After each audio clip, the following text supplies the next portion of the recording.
अस्सलाम वालेकुम दोस्तों, कैसे हैं आप। हम उम्मीद करते हैं आप खैरियत से होंगे।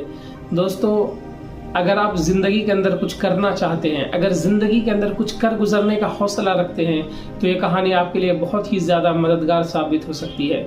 हो सकता है दोस्तों कि आपने इससे पहले भी ये कहानी सुनी हो, लेकिन ये ऐसी कहानी है जिससे चाहे जितनी बार सुनो उतनी बार मोटिवेशन आता है। कहानी ये है कि एक बादशाह था जिसको खुफिया ज़राए से खबर मिली कि 3 दिनों के अंदर पड़ोसी मुल्क उसके ऊपर हमला करने वाला है। तो बादशाह बहुत परेशान हुआ और फौरी तौर पर अपने तमाम वजीरों को तलब किया। तमाम वजीर जब आ गए, उनको बताया, उनको हालात से आगाह किया। उन तमाम में जो सबसे चालाक वजीर था, उसने कहा कि बादशाह सलामत, हमारे पास 2 रास्ते हैं। एक तो ये कि हम यहीं रह करके उस फौज का मुकाबला करें जो बिल्कुल नामुमकिन सा है, क्योंकि हमारी फौज बहुत थोड़ी सी है और दुश्मन के पास बहुत बड़ी फौज है। इतनी थोड़ी सी फौज से इतनी बड़ी फौज का मुकाबला करना बिल्कुल नामुमकिन है। दूसरा ये कि उससे पहले हम पड़ोसी मुल्क पर हमला कर दे ताकि उनको संभलने का मौका ना मिल सके। तो बादशाह को इस वजीर की राय बहुत पसंद आई। इस वजीर का मशवरा बादशाह को बहुत पसंद आया और बादशाह ने हुक्म दिया कि हम उससे पहले उसके मुल्क पर हमला कर देंगे।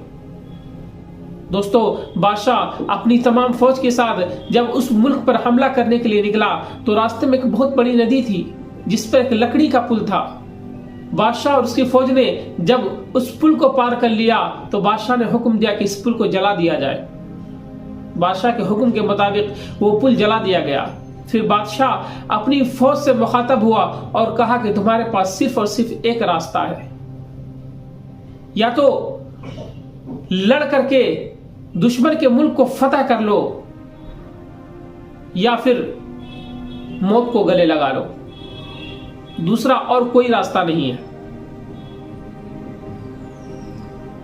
दोस्तों, उसके बाद उस छोटी सी फौज ने इतनी शिद्दत से लड़ाई की, इतनी शिद्दत से हमला किया कि पड़ोसी मुल्क की फौज को, इतनी बड़ी फौज को पसपा होने पर मजबूर होना पड़ा और वो फौज हार गई।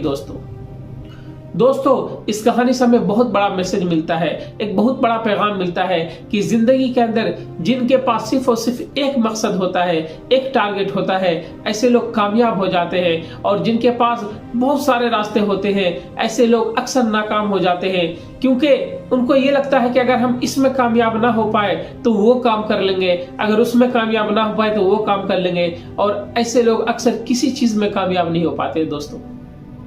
और जिनके पास सिर्फ और सिर्फ एक मकसद होता है, जिनकी सिर्फ एक मंजिल होती है, जिनके पास करो या मरो जैसी हालत होती है, वो लोग कर गुजरते हैं, वो लोग कामयाब हो जाते हैं। हम उम्मीद है दोस्तों कि ये कहानी आपको बहुत पसंद आई होगी। इस कहानी से आपको बहुत कुछ सीखने को मिला होगा। इसी के साथ हम आपसे इजाजत चाहते हैं। बहुत बहुत शुक्रिया। अस्सलाम वालेकुम।